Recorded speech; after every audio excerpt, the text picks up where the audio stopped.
আজ বানাবো egg chilli. তার জন্যে আমি এখানে 4টে ডিম নিয়েছি। ডিম নিয়ে সেটাকে আমি ফেটিয়ে নিয়েছি, হাফ চামচ নুন দিয়েছি আর একটুখানি জল দিচ্ছি, দিয়ে এটাকে ভালো করে ফেটিয়ে নিচ্ছি।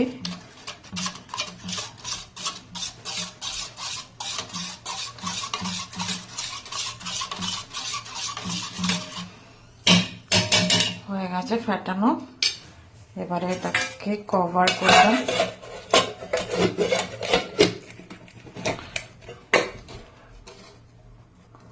কভার করে এটাকে আমি গ্যাসের উপর বসিয়ে দিচ্ছি।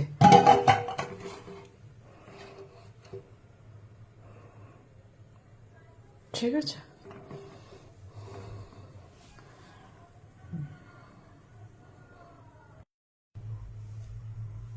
এটাকে কভার করে দিয়েছি এই ঢাকনাটা দিয়ে।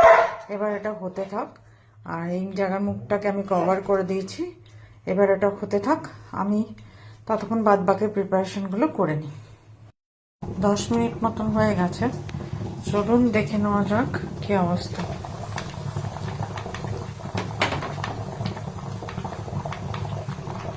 গ্যাসটাকে অফ করে দিচ্ছি।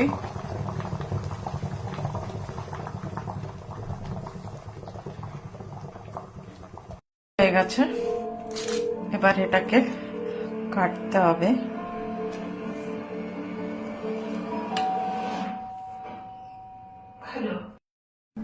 ডিমটাকে তুলে নিয়েছি, তুলে কিউব কিউব করে কেটে নিয়েছি। এদিকে পেঁয়াজ, ক্যাপসিকাম, টমেটো, কাঁচা লঙ্কা, আদা রসুন পেস্ট। এবারে এটা একটা ব্যাটার মতন তৈরি করবো ডিমগুলোকে একটু অল্প ভেজে নেওয়ার জন্য। এখানে আছে কর্নফ্লাওয়ার, আছে, গোলমরিচ গুঁড়ো আছে অল্প, আর অল্প একটু নুন আছে।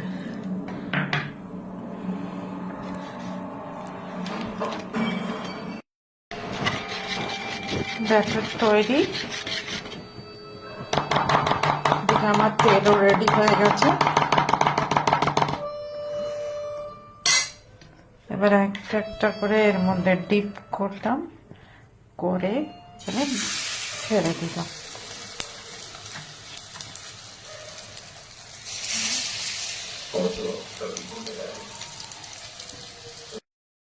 ডিমগুলো ভাজা হয়ে গেছে, তেল গরম হয়ে গেছে। একটু সিমে করে দিলাম গ্যাসটাকে, করে দিয়ে ফার্স্টে আদা রসুনের পেস্টটাকে ছাড়লাম।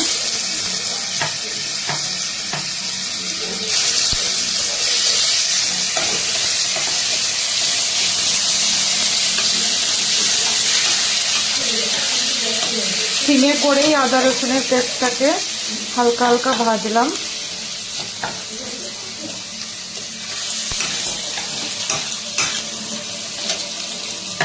এবারে পেঁয়াজ, টমেটো, ক্যাপসিকাম একসাথে ঢেলে দিলাম।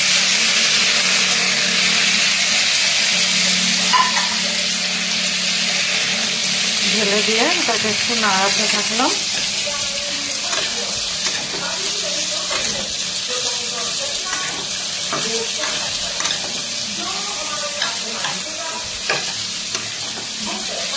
সিমেই আছে,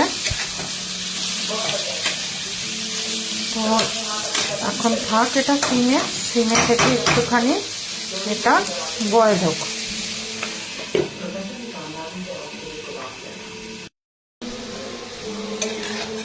পেঁয়াজগুলো, টমেটোগুলো বয়েল হয়ে গেছে। এবারে আমি দেবো অল্প একটু ভিনেগার,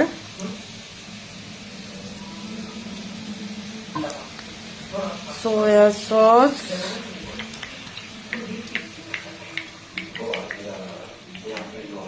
सोया सॉस 2 চামচ,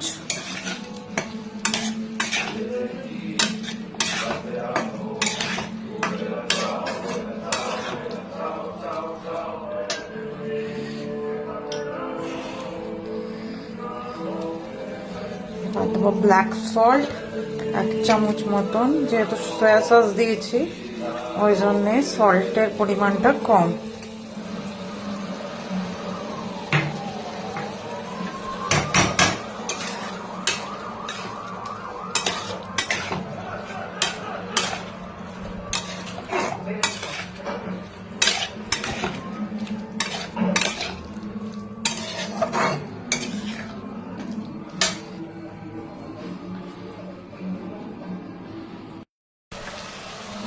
এখানে 4 চামচ টমেটো সস, 2 চামচ গ্রিন চিলি ঢেলে দিলাম এর মধ্যে।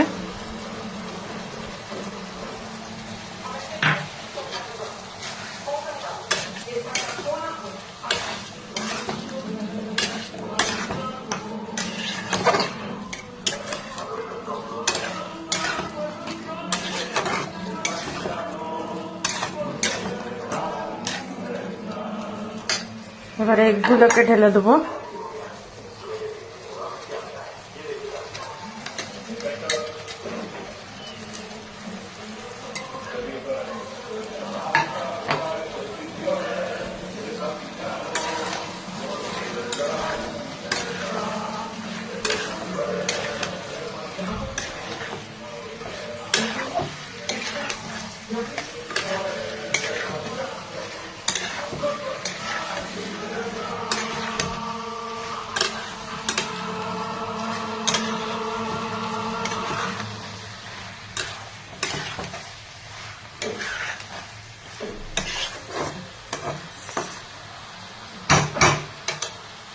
এক মিনিটের জন্য এটা একটু হোক,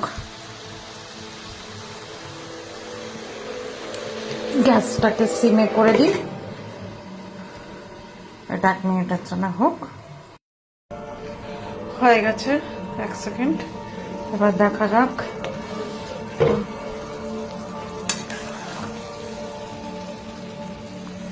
ওয়াও,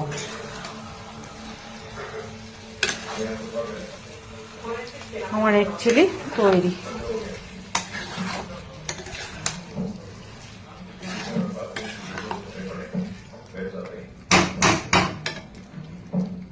ব্যাস, গ্যাসটা অফ করে দিলাম।